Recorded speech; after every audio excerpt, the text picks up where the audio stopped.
Hello friends, मैं हृदय स्वागत करता हूं आपका अपना यूट्यूब चैनल हृदयानंद भारद्वाज पर।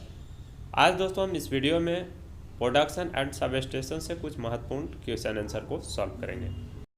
तो आप इलेक्ट्रीशियन ट्रेड से बिलोंग करते हैं और सेकेंड ईयर का छात्र हैं तो वीडियो को ज़रूर पूरा देखिएगा। ये टॉपिक आपके लिए बेहद महत्वपूर्ण है सीबीटी एग्ज़ाम की दृष्टि से। और ये जो वीडियो है पार्ट 11 है, तो सभी को हम टॉपिक वाइज सॉल्व करा रहे हैं। आप ज़रूर प्ले लिस्ट को एक बार चेकआउट कर लीजिएगा। तो आइए बिना देर के वीडियो को शुरू कर ही लेते हैं। और मेरे चैनल को अभी तक सब्सक्राइब नहीं किया तो प्लीज़ चैनल को ज़रूर सब्सक्राइब कर लीजिए। तो आइए सभी क्वेश्चन को हम बेहतरीन तरीक़ा से यहाँ पर सॉल्व करेंगे और प्रीवियस वीडियो की तरह राइट ऑप्शन को देखेंगे, बीच में इंपॉर्टेंट पॉइंट होगी उसको मैं बताते चलूँगा ताकि आप अपने नोट्स वगैरह में उसे लिख सकें इंपॉर्टेंट पॉइंट को। ठीक है, तो आइए सारे क्वेश्चन को हम सॉल्व करते हैं। क्वेश्चन नंबर 1 में पूछा गया हमसे, बिजली उत्पादन के लिए भारत में कौन सा ईंधन प्रचुर मात्रा में उपलब्ध है। यानी कि वैसे ईंधन का नाम बताना है जो भारत में बहुतायत से पाए जाते हैं और बिजली उत्पादन में उसका उपयोग किया जाता है। तो इसके 4 ऑप्शन दिए हुए हैं। जब राइट ऑप्शन चूज कीजिएगा तो पहला का राइट ऑप्शन जो है ए के साथ चला जाएगा, कोल, यानी कि कोयला जो है भारत के पास प्रचुर मात्रा में ईंधन है। तो राइट ऑप्शन यहाँ पर हम पहला का ए के साथ चूज करेंगे। बात हुई है कोल यानी कि कोयला की, तो इसके 4 टाइप्स होते हैं, इसे आप ध्यान में रखिएगा। पहला जो होती है एंथ्रासाइट, ध्यान में रखिएगा, एंथ्रासाइट जो होती है सबसे अच्छा कोयला माना जाता है। तो एंथ्रासाइट पहला टाइप्स हो गया इसका। दूसरा टाइप्स जो है इसका बिटुमिन होता है, बिटुमिन। तीसरा जो टाइप है इसका वो लिग्नाइट होता है। ये चारों टाइप बहुत महत्वपूर्ण है इसलिए मैं आपको बता दे रहा हूँ। और चौथा इसका टाइप होती है पीट कोयला। सबसे अच्छा कोयला जो होती है एंथ्रासाइट होती है और सबसे खराब कोयला जो होती है पीट कोयला होती है। ठीक है, तो ये चारों टाइप को भी आप ध्यान में रखिएगा। पहला का राइट ऑप्शन ए के साथ हम चूज किए। आइए नेक्स्ट देख लेते हैं क्वेश्चन नंबर 2 जो कि बेहद महत्वपूर्ण है। क्वेश्चन नंबर 2 में हमसे पूछा गया है गैर पारंपरिक ऊर्जा स्रोत कौन सा है। यानी कि ऊर्जा के 2 मुख्य स्रोत हैं। पहला जो स्रोत होती है परंपरागत स्रोत, यानी कि जिसको हम कन्वेंशनल एनर्जी के नाम से जानते हैं, और दूसरा जो होती है गैर परंपरागत स्रोत जिसको हम नॉन कन्वेंशनल एनर्जी के नाम से जानते हैं। तो यहाँ पर आपसे नॉन कन्वेंशनल एनर्जी पूछा गया है। ठीक है, तो जब राइट ऑप्शन चूज कीजिएगा तब दूसरा का राइट ऑप्शन जो है ए के साथ चला जाएगा, यानी कि हवा। हवा जो होती है वो गैर परंपरागत स्रोत के अंतर्गत आता है। इसके अलावा सूर्य ताप, जल विद्युत, ठीक है, बायोडीजल, बायोगैस, ये सब जो है गैर परंपरागत स्रोत के अंतर्गत आते हैं। ठीक है, तो ये ऐसे ईंधन होते हैं जो समाप्त होने वाले ईंधन में से नहीं होते हैं, तो इसे आप ध्यान में रखिएगा। दूसरा का राइट ऑप्शन जो है ए के साथ चूज किए। नेक्स्ट आइए देख लेते हैं क्वेश्चन नंबर 3। क्वेश्चन नंबर 3 में पूछा गया है ऊर्जा का प्राकृतिक स्रोत कौन सा है। तो सबसे आसान एक क्वेश्चन है। ऊर्जा का जो प्राकृतिक स्रोत है वो सन है, यानी कि सूरज है। तो राइट ऑप्शन हम यहाँ पर तीसरा के ए के साथ चूज करेंगे। तो आइए नेक्स्ट क्वेश्चन नंबर 4 देख लेते हैं जो कि बेहद महत्वपूर्ण है। क्वेश्चन नंबर 4 में पूछा गया है पारंपरिक बिजली उत्पादन कौन सा है। तो इसके भी 4 ऑप्शन दिए हुए हैं। जब राइट ऑप्शन चूज कीजिएगा तो थर्मल पावर जनरेशन जो होती है, यानी कि उसमें शक्ति उत्पादन, वो पारंपरिक बिजली उत्पादन के अंतर्गत आती है। तो राइट ऑप्शन जो है यहाँ पर हम डी के साथ चूज किए, इसे आप ध्यान में रखिएगा। आइए नेक्स्ट देख लेते हैं क्वेश्चन नंबर 5। क्वेश्चन नंबर 5 में पूछा गया है हाइड्रो इलेक्ट्रिक प्लांट की योजनाबद्ध व्यवस्था के घटक में एक्स का नाम दीजिए। यानी कि एक आपको इमेज दिया गया है, जैसा कि देख पा रहे हैं ये इमेज है, और यह इमेज में हाइड्रो इलेक्ट्रिक प्लांट के बारे में दिखाया गया है कि इसका सिस्मेटिक तरीक़ा से कैसे अरेंज करके कौन कौन सी इसमें घटक लगे होते हैं, कौन कौन सी व्यवस्था होती है। उसी में से एक इस घटक का, इस व्यवस्था को हम किस नाम से जानते हैं, ये यहाँ पर पूछा गया है। तो इसके 4 ऑप्शन दिए हुए हैं। जब राइट ऑप्शन चूज कीजिएगा तो 5वां का राइट ऑप्शन जो है बी के साथ चला जाएगा। इसको जो हम कहते हैं सर्ज टैंक के नाम से जानते हैं। तो इस पॉइंट को आप ध्यान में रखिएगा। इसके अलावा और कई इसके महत्वपूर्ण व्यवस्था होती है, इसमें लगी होती है penstock, surge tank, valve house, power house. तो ये सारे होते हैं जैसा कि आप स्क्रीन पर देख पा रहे हैं। इस तरह से अरेंज करके हाइड्रो इलेक्ट्रिक प्लांट तैयार किया जाता है। तो उम्मीद करता हूँ कि चित्र के माध्यम से आप अच्छी तरीक़ा से समझ गए होंगे। सारे स्थान को, सारे पॉइंट को आप ध्यान में रखिएगा। ये तो पांचवा का राइट ऑप्शन हम यहाँ पर बी के साथ चूज किए। क्वेश्चन नंबर 6 भी बेहद आसान है, आप इसके बारे में जानते होंगे।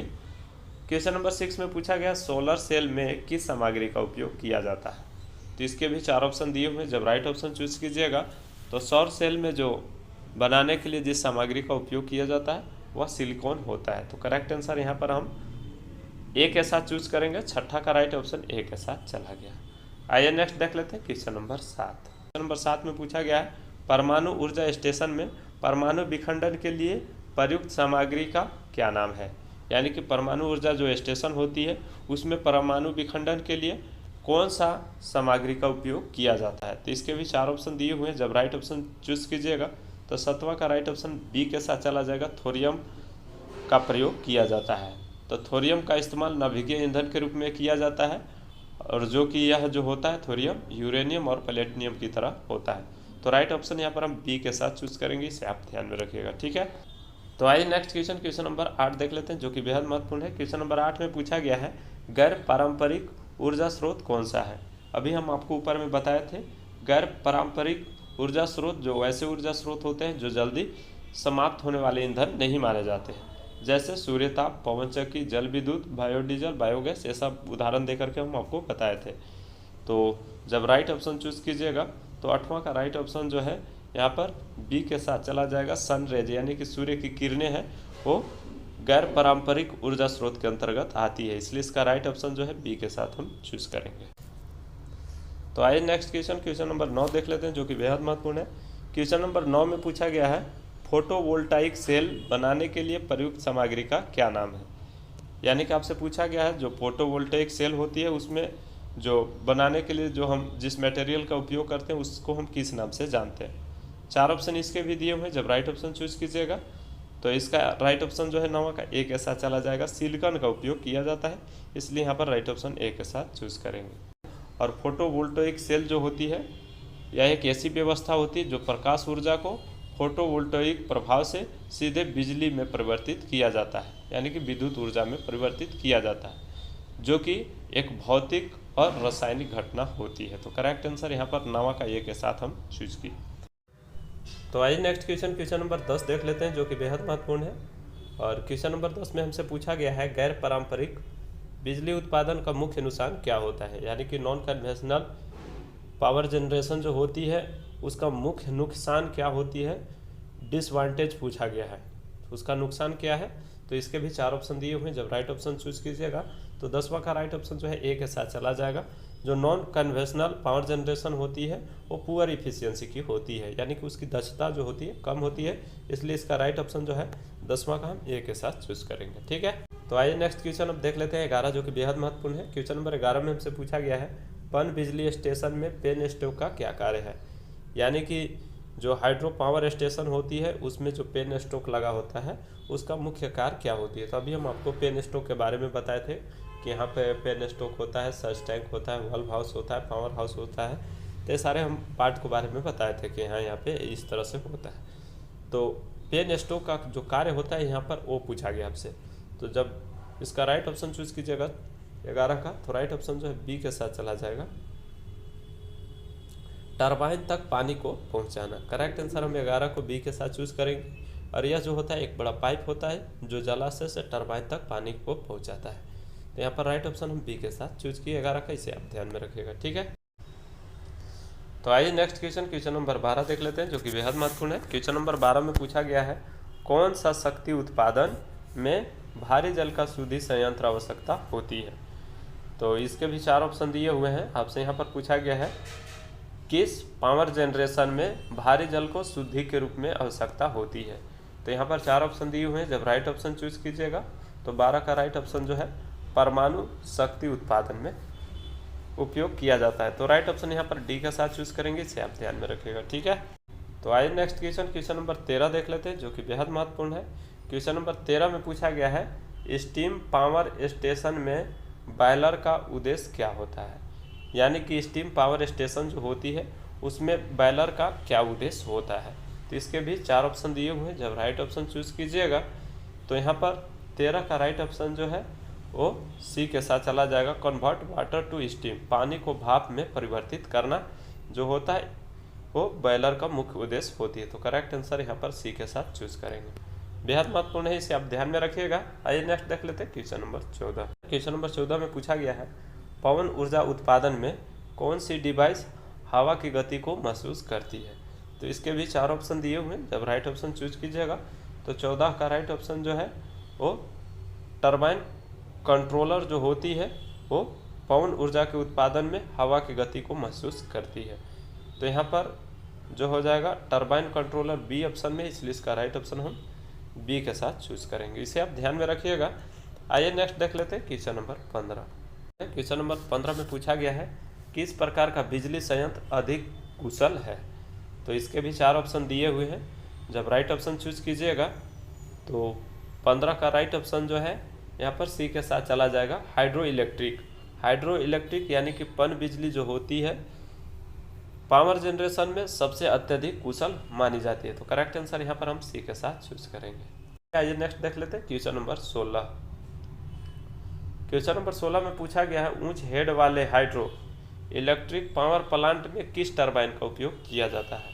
बेहद महत्वपूर्ण क्वेश्चन है, यहाँ पर आपसे पूछा गया है कि ऊंच हेड वाले में हाइड्रो इलेक्ट्रिक पावर प्लांट में किस प्रकार का टरबाइन का उपयोग किया जाता है। तो इसके भी 4 ऑप्शन दिए हुए हैं, जब राइट ऑप्शन चूज कीजिएगा तो 16 का राइट ऑप्शन जो है आवेग टरबाइन हो जाएगा, और आवेग टरबाइन यानी कि राइट ऑप्शन बी में है, इसलिए इसका राइट ऑप्शन हम बी के साथ चूज करेंगे। आवेग टरबाइन को हम हाइड्रो इलेक्ट्रिक पावर प्लांट में टरबाइन के रूप में उपयोग करते हैं। आइए नेक्स्ट देख लेते हैं क्वेश्चन नंबर 17। क्वेश्चन नंबर 17 में पूछा गया है परमाणु रिएक्टर में नियंत्रण छड़ के रूप में किस सामग्री का उपयोग किया जाता है। यानी कि जो न्यूक्लियर रिएक्टर होती है उसमें कंट्रोल रॉड के रूप में किस मटेरियल का उपयोग किया जाता है, ये आपसे पूछा गया। तो इसके भी 4 ऑप्शन दिए हुए हैं, जब राइट ऑप्शन चूज कीजिएगा तो 17 का राइट ऑप्शन जो है सी के साथ चला जाएगा, कैडमियम। कैडमियम का उपयोग किया जाता है, तो राइट आंसर हम यहाँ पर सी के साथ चूज करेंगे। ठीक है, तो क्वेश्चन नंबर 18 देख लेते हैं। क्वेश्चन नंबर 18 में पूछा गया है हमसे गैर पारंपरिक बिजली उत्पादन कौन सा है। अभी हम आपको बताए थे नॉन कन्वेंशनल पावर जनरेशन के अंतर्गत कौन कौन से आता है। तो आप जब राइट ऑप्शन को ध्यान में रखे होंगे तो राइट ऑप्शन इसका समझ गए होंगे, एक ऑप्शन ऊपर में था और 3 नीचे में है। जब राइट ऑप्शन को चूज कीजिएगा तो नॉन कन्वेंशनल पावर जनरेशन के अंतर्गत जो आती है वो राइट ऑप्शन सी के साथ चला जाएगा, पवन चक्की बिजली उत्पादन। तो राइट ऑप्शन यहाँ पर 18 का हम सी के साथ चूज करेंगे, बेहद महत्वपूर्ण ऑप्शन है, इसे आप ध्यान में रखिएगा। आइए नेक्स्ट देख लेते हैं क्वेश्चन नंबर 19। क्वेश्चन नंबर 19 में हमसे पूछा गया है जैव द्रव्यमान का अवशेष कौन सा होता है। बेहद महत्वपूर्ण क्वेश्चन है, इसके भी 4 ऑप्शन दिए हुए हैं, जब राइट ऑप्शन को चूज कीजिएगा तो जैव द्रव्यमान का जो अवशेष जो होता है घोल यानी कि सलरी, राइट ऑप्शन ए के साथ हम चूज करेंगे। 19 का राइट ऑप्शन ए के साथ चला गया। तो आइए नेक्स्ट क्वेश्चन नंबर 20 देख लेते हैं, जो कि बेहद महत्वपूर्ण है। क्वेश्चन नंबर 20 में हमसे पूछा गया है परमाणु संयंत्र में मुख्य नुकसान क्या होती है। ठीक है, तो यहाँ पर आपसे न्यूक्लियर प्लांट का डिसवांटेज पूछा गया है। इसके 4 ऑप्शन नीचे दिए हुए हैं, जब राइट ऑप्शन चूज कीजिएगा तो 20 का राइट ऑप्शन जो है ए के साथ हम चूज करेंगे। कचरे का निपटान जो होती है इसका मुख्य नुकसान होती है, तो राइट ऑप्शन 20वां का हम ए के साथ चूज करेंगे। आइए नेक्स्ट देख लेते हैं क्वेश्चन नंबर 21, जो कि बेहद महत्वपूर्ण है। क्वेश्चन नंबर 21 में हमसे पूछा गया है बायोगैस का मुख्य घटक कौन सा है। तो आप सभी लोग जानते हैं बायोगैस का मुख्य जो घटक होती है मीथेन होती है, इसलिए इसका राइट ऑप्शन जो है 22 का बी के साथ चला जाएगा। और मीथेन का सूत्र क्या होता है अगर आप जानते हैं तो जरूर इस वीडियो के कमेंट बॉक्स में बता दीजिएगा। ठीक है, तो आइए नेक्स्ट क्वेश्चन नंबर 22 देख लेते हैं, जो कि बेहद महत्वपूर्ण है। क्वेश्चन नंबर 22 में पूछा गया है स्टीम पावर प्लांट में इकोनोमाइजर का क्या कार्य है। तो यहाँ पर स्टीम पावर प्लांट जो होती है उसमें इकोनोमाइजर होती है, उसका क्या कार्य होती है ये आपसे पूछा गया है। 4 ऑप्शन दिए हुए हैं, जब राइट ऑप्शन चूज कीजिएगा तो 22 का राइट ऑप्शन जो है सी के साथ चला जाएगा, heat the feed water by the fuel gas. ठीक है, गैसों द्वारा फीड पानी को गर्म करता है, तो राइट ऑप्शन यहाँ पर 22 का हम सी के साथ चूज करेंगे। आइए नेक्स्ट देख लेते हैं क्वेश्चन नंबर 23। यहाँ पर आपसे पूछा गया है 23 में सौर पैनल में बिजली का उत्पादन कैसे किया जाता है। तो इसके भी 4 ऑप्शन दिए हुए हैं, और इसका राइट ऑप्शन आप सभी लोग जानते हैं कि जो सौर पैनल होती है उसमें बिजली का उत्पादन सूरज की रोशनी से किया जाता है। जब सूर्य की रोशनी जो है फोटोवोल्टेइक सेल पर टकराती है तो बिजली का उत्पादन होती है। करेक्ट आंसर यहाँ पर डी के साथ चूज करेंगे। इसे आप ध्यान में रखिएगा। 23 का राइट ऑप्शन डी के साथ चला गया। आइए नेक्स्ट क्वेश्चन नंबर हम 24 देख लेते हैं, जो कि बेहद महत्वपूर्ण है। क्वेश्चन नंबर 24 में पूछा गया है गैर पारंपरिक बिजली उत्पादन का क्या फायदा है। तो इसके दो ऑप्शन यहाँ पर दिए हुए हैं, अधिक भरोसेमंद, अधिक दक्षता, और दो ऑप्शन यहाँ पर हैं, कम प्रारंभिक लागत और रिडक्स पोल्यूशन। तो गैर पारंपरिक बिजली का उत्पादन का फायदा यह है कि प्रदूषण को रिड्यूस करता है। तो करेक्ट आंसर जो है यहाँ पर हम 24 का डी के साथ चूज करेंगे, इसे आप ध्यान में रखिएगा।